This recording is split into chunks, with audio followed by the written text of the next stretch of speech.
Hey guys, so this is going to be kind of a random video. As you can see by my current state, it's about 11 o'clock at night, and I just decided that I was going to do something for fun. So the first thing I wanted to mention is that ever since I got these glasses, I neglected to get the anti-reflective coating, which was a big mistake on my part. And so I don't really like to record with them on anymore because they are insanely reflective. So I won't be having the camera pointing at me for the majority of this video, also because of the content that it is. But I wanted to quickly just kind of give a rundown on why I'm making this video and why I was a little hesitant to do so. This video is actually going to be me showcasing a few decks that I have received over the last 2 months. A few of them were birthday presents, and then a few of them I acquired from a sale, so, you know. I was very hesitant to showcase these decks as they kind of came into my possession because I had been very greatly thinking on consumerism and how there is a very large part of that in the pagan community, and I noticed that some of us do tend to struggle with consumerism. That being said, I am an artist myself, and I love supporting artists, and I love supporting deck creators, and I love supporting pretty much anybody who's trying to live their dream. So I decided that I was going to showcase these decks because for that reason, if not anything else. But I really had been contemplating the concept of consumerism quite a bit. And, you know, as the year started, everybody was talking about depth year, and I didn't really get into it. I didn't really give it a whole lot of thought. I had a slight bit of curiosity, but I sat here and I thought, God, I'm going to set myself up to fail if I do this. And I was really apprehensive to dive into it. But then I realized I started doing it unintentionally, and I thought that was kind of funny. And that epiphany didn't really come until probably last week. So, as you know, as these things have come into my possession, I had been apprehensive to share with you guys because of this whole consumerism and this need to have more than what I think is practical. And that is something that becomes overwhelming to me. I want to be able to utilize the things in my practice, hence why when I made the psychic oil, I didn't use anything that I didn't already have on me, and I really wanted that to be one of the key focuses on what I could create with what was with me. So with that being said, I just wanted to have that also in the decks that I have. Within this last year and a half, I have acquired more than I think I ever thought that I would have, and that doesn't make me feel very comfortable. So I have come to the conclusion that and you know, I could justify it as much as I possibly can, and I will say that I didn't spend money on some of them were gifted to me, but still, that doesn't change the fact that it can be overwhelming to have more than you need, especially with such an art that I'm still studying and that I still want to dive really far into, to the point where I can read intuitively and I don't have any issues doing so, and I can have the confidence that I need to read intuitively and divulge in a passion that I greatly enjoy. But I want to be very mindful of that consumerism. So that basically is like a very long-winded why I was apprehensive to do this video. But with that being said, I think I'm going to move on to sharing these decks. I thought about going live for this because this is probably going to be a long one, but I'll try and get through it as fast as I can, and here we go. So we're gonna point down here. Excuse me while I adjust. Let's hope this camera doesn't fall. Oh, there's my laundry back there. I'm gonna fold that later. Ignore that. In fact, I think we'll just, yep. Now you can still see it. Whatever.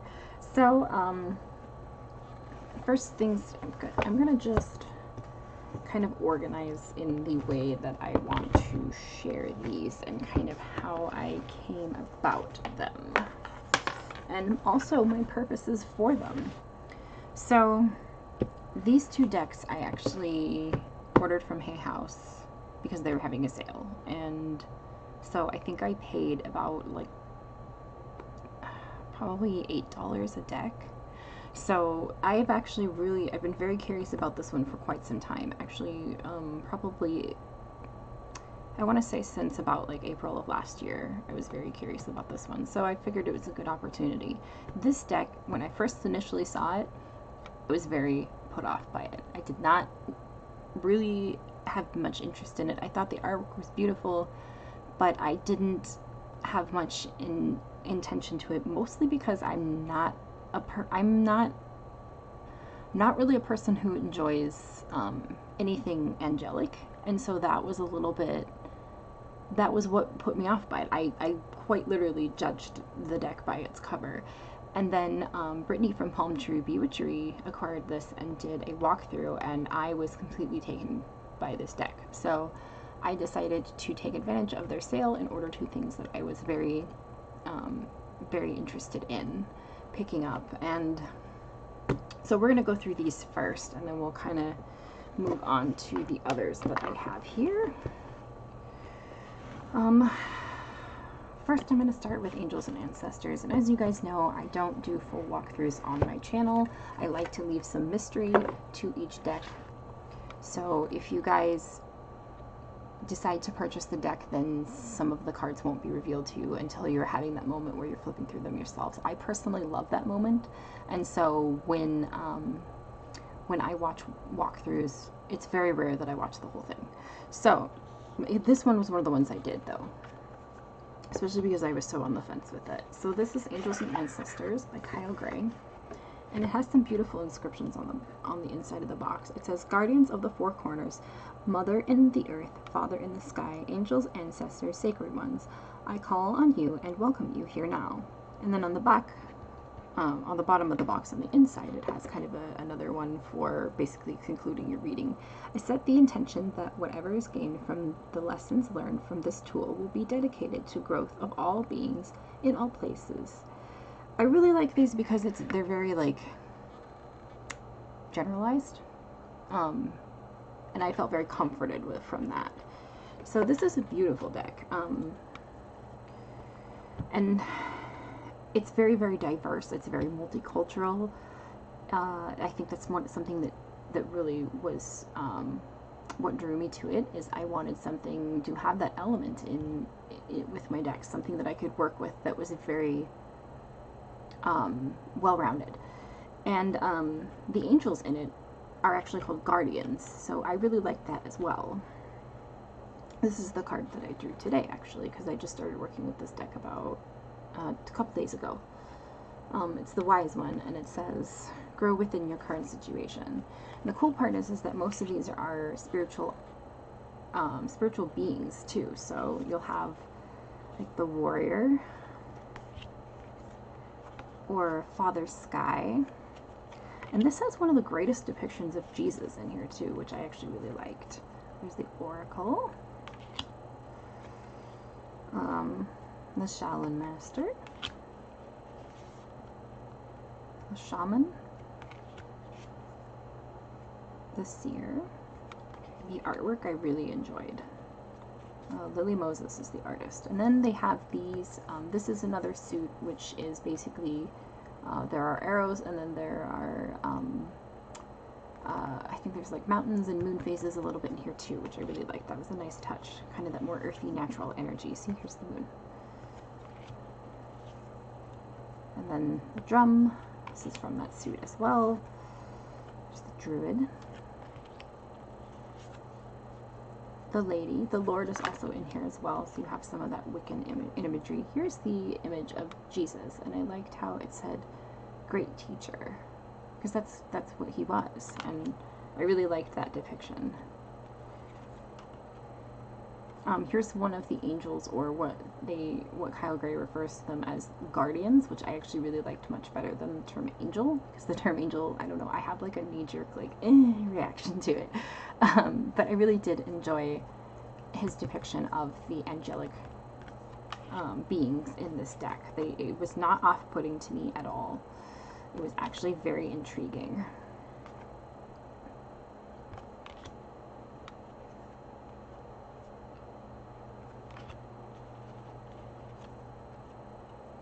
There's from that earthy suit again, so there's some animals mixed in there as well. It's funny, I look at this card and I actually see Adam Driver, the actor. He plays Kylo Ren in the most recent Star Wars movies. There's the Air Guardian. There's elements in here too, which I am all about. The elements, I love anything elemental. It's been the base of my practice. There's also the 4 seasons. But elements have been the base of my practice for basically the entire time. There's another animal. Autumn, my favorite season. The Traveler. It's the Animal Guardian. The Sage. Spring, I like that there's a rabbit. The Mountain. The Eagle. So, I'm going to move on to the next deck and just kind of wrap this up because I don't want this to be too long. This video is going to be long.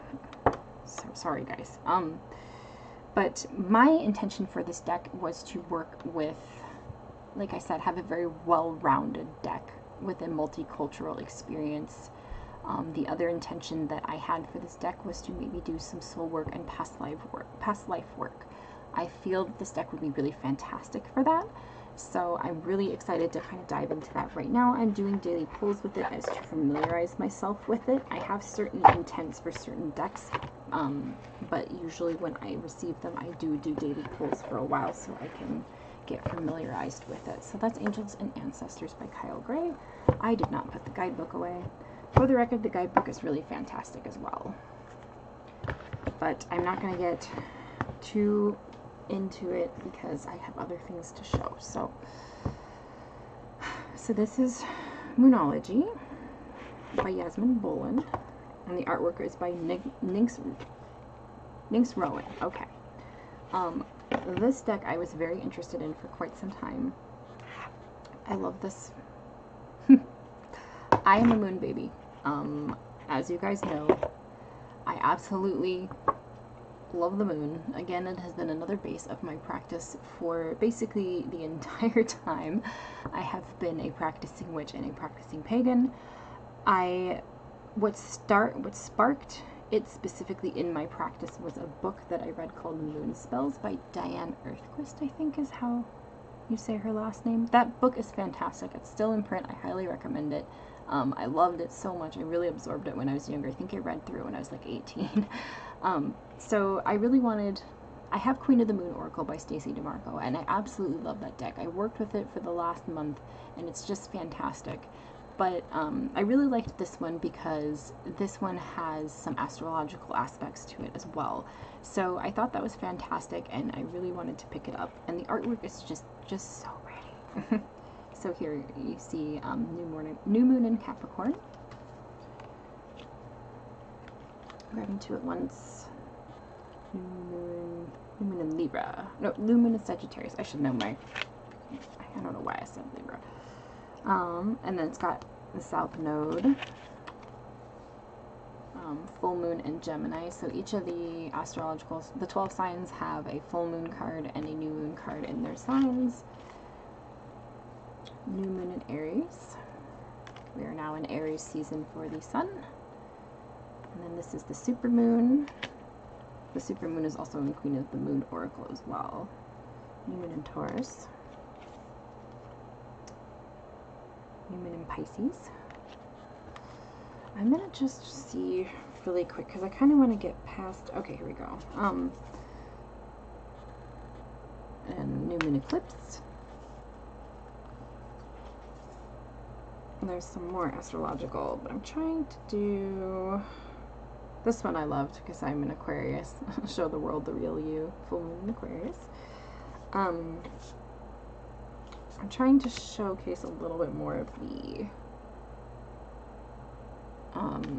artwork as well. That's really gorgeous. There's the cardinal moon. Full moon eclipse. Oh, so pretty. I love this artwork. Waxing moon. Let's see here. Of course, you know, when you're flipping through cards, every single time you're flipping through a deck, you're always looking for something, and it's always at like the bottom of the deck. The gibbous moon is very gorgeous. Kind of reminds me of the tattoo that I have on my arm a little bit. And then moon. But yeah, this deck, like I said, it's very astrological and it's very beautiful.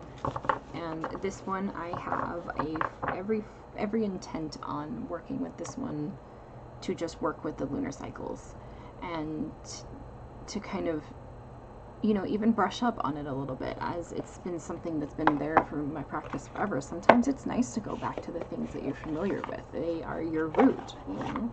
So that was one of the reasons why I got this one and why I was so interested in it. It's a beautiful deck, and I do recommend it if you are a moon baby. So, speaking of moon babies, this one I keep in this bag because the box is actually kind of fragile. I actually just received this yesterday. This was this bag over here. This was a birthday gift that I received from two of my dear friends, and they backed this on Kickstarter for me because I am obsessed with Sailor Moon. I'm sure you guys have noticed that this blanket back here is a Sailor Moon blanket that my husband got me. I have a Sailor Moon tattoo, which is like my pride and joy. This deck is called the Moon Crystal Tarot, and it is it's amazing. It's a Sailor Moon tarot deck, and I completely freaked out when I saw it, and I didn't back it because I couldn't afford to, but my two friends were amazingly sweet and got it for me for my birthday. So this is by Alexandria Aquilina, I think is how you say her last name. She's a artist based out of Berlin, Germany. And she is a big Sailor Moon fan as well. I love the backs that she chose for these cards. It has all of their planetary symbols, and then in the center is the what's called the Imperial Crystal, which gives Sailor Moon some of her most intense power. But so if you guys know anything about this show, you will love this deck. It is very, very Rider-Waite based, which is fantastic. And her choices for the some of the cards for some of the characters, if you know anything about the show, is so well fitting. And the other great thing that I absolutely adored about it is that she chose for each of the minors, for each of the suits of the minors, she chose different seasons of the show. So you have certain villains that showed up in each season, and in the minors, they are in their own separate. It's really cool. Another fantastic thing is just the symbolism for the show. Like, for instance, the woman you see here, that's Sailor Venus. She's the guardian of love for the lovers card, and then the two cats down below are the guardians for the Sailor Senshi, and they are lovers. They are a couple. So it's really cute. I just love everything about this deck. It's so fantastic, and I love that it's Rider-Waite, like so strongly Rider-Waite that I can learn it or I can use it while learning Rider-Waite and familiarize myself with the imagery, but not have to use my universal weight to do daily pulls with if I don't want to, because I'm actually using that to journal on. This is probably my favorite card. I'm sure you could probably tell from my tattoo that Sailor Pluto is my favorite. She is the guardian of time, and so I thought this was really well fitting for her, and I think it's just fantastic. This artist really did a good tribute to the show, and I think it's incredible. I just adore this so much. It's really fantastic. Let's see, I'm gonna skip ahead a little bit to some of the minors.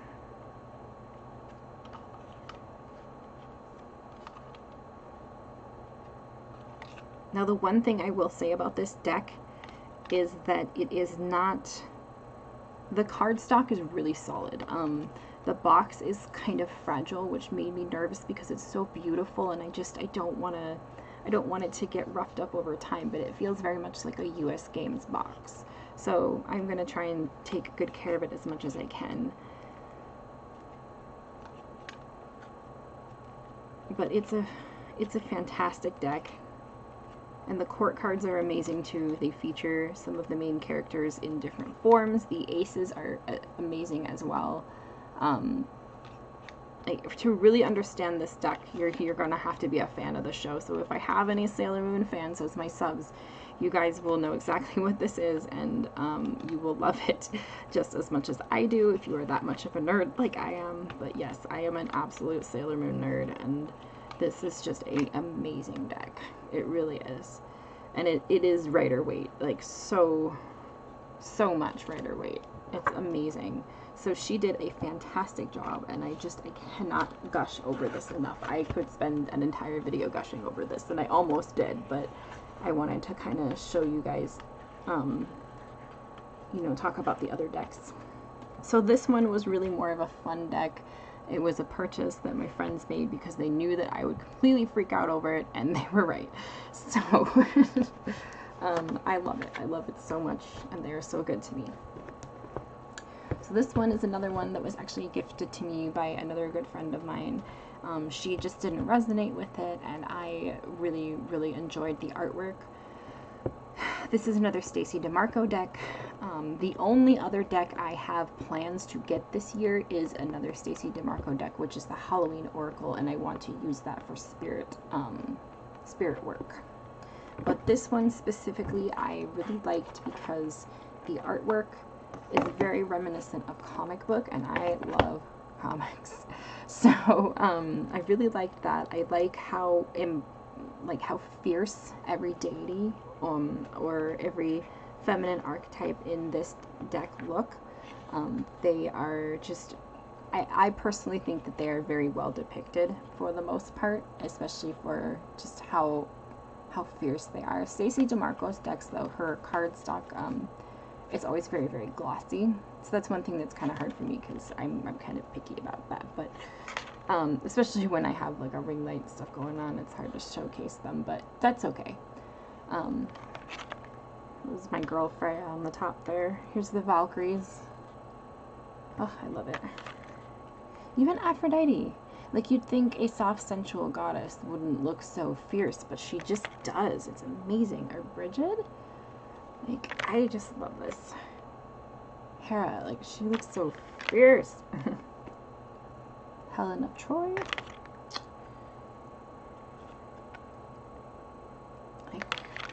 Amaterasu. I love her. She's fantastic. She's a Japanese sun goddess, and this looks so cool. Like, she looks so fierce. I'm completely geeking out over it, and I love it. It's amazing.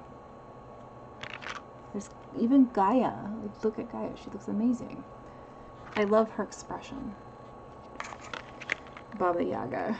Just, oh, it's so hard to combat that glare though, but that image really takes you back. Even Kuan Yin, like, she looks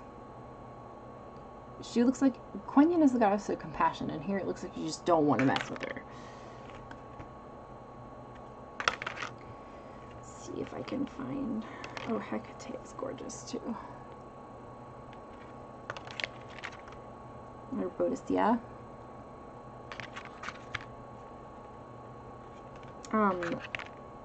Artemis I found a bit strange. I'm not sure why.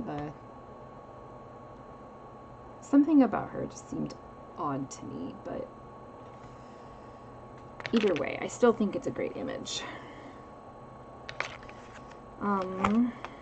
It's going to find another deity that I'm really familiar with. think I think this depiction of Kali is pretty fantastic too. Talk about fierce right there. Let's see. Persephone. Although Persephone, I mean, she's the goddess of spring, but she also is associated with death. Lilith looks really cool too. So I really, really enjoy this deck quite a bit, and I'm really looking forward to working with it. I have not picked it up to work with yet specifically. Oh, there's the set. But my intention for this was to pull to either work with feminine archetype or specifically goddess, or work with when I kind of need to enhance that inner warrior, inner strength within me. I felt that that deck was perfect for this kind of work, so I'm really, really excited to work with that, and I cannot thank her enough for that. This one I have wanted for a year, and this deck my husband got for me for my birthday, and I cannot tell you how excited I was for this deck. I absolutely adore this deck. It is, I don't even think I have complete words for how incredible this deck is. This is the Marigold Tarot by Amrit, and first of all, the cardstock on this thing is interesting. Like, it's kind of a linen-y, textured a little bit, but very smooth and very sturdy, very flexible. I don't know if I don't know who here does, who of my subs here does riffle shuffle, or what I like to call the dealer shuffle, but I feel like these cards would really do well for that, So, this deck is incredible. I actually ended up getting the Gilded edition because that was the only one that was in stock at the time, but I'm okay with it. I really wanted a darker deck, and I guess you could consider this darker. It has a lot to do with death imagery. It's interesting though because the wands are all plants, and then instead of the pentacles, they are rings. So a lot of the pentacles are actually depicted with hands with rings on the fingers as well. But I think, I'm not even really sure what captivated me about this deck. I don't know what it was, but it seems like it just really takes me on this darker journey into the deeper parts of myself that I maybe don't even really want to explore. But here I am doing it with this deck, and it's just so gorgeous. The moon, oh, it's so pretty. So I was very, very excited to receive this one, and my intention for it is the devil. It's just so cool. Mostly to do spirit work or shadow work with. Here's a good one of the pentacles. So I'm actually going to keep this on my ancestral altar, as well as the Santa Muerte tarot is up there right now.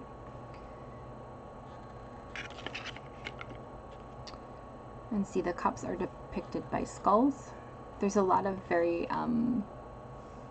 subtle imagery in here too. Like, you really have to kind of sit with the cards and pick up some of the other symbolism, but it's not so immersed with symbolism that it's overwhelming. I like how they're laid out.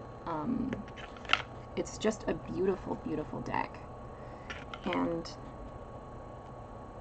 I was very, very enamored by it. So I'm looking forward to using this for the intents that I have. I'm looking forward to doing that type of work. Let's see if I can get that to focus. There we go. That is something that was one of my goals for this year. And as I have kind of started to understand a little bit more of my abilities with spirit communication, I want to utilize the tarot to work with that. I love the Three of Swords as a human heart. I also have been really needing to do shadow work, as I have been really making some progression in personal therapy as well, so I feel that shadow work is a good time. This is a good time to start taking up shadow work as well, as I'm kind of doing that, have that duality with therapy too. I could go all the way through this deck too, but I want to leave you guys with some mystery for this as well. So I think I'll just do a few more cards here.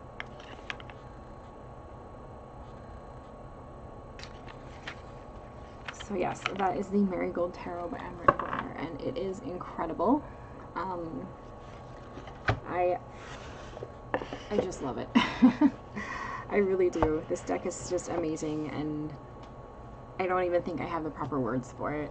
So that basically kind of concludes what I wanted to show you guys for these. And I hope you enjoyed kind of looking through them. They are fantastic decks. If there's any of them that you are interested in, I suggest picking them up. I will put the links to them down below. I think for the most part they are all still available and should be easily acquired. The Moon Crystal Tarot and the Marigold Tarot are indie decks, so they are a little bit more expensive. But Moonology and Angels and Ancestors and Goddess and Sirens are all available on Amazon or their publishers' websites.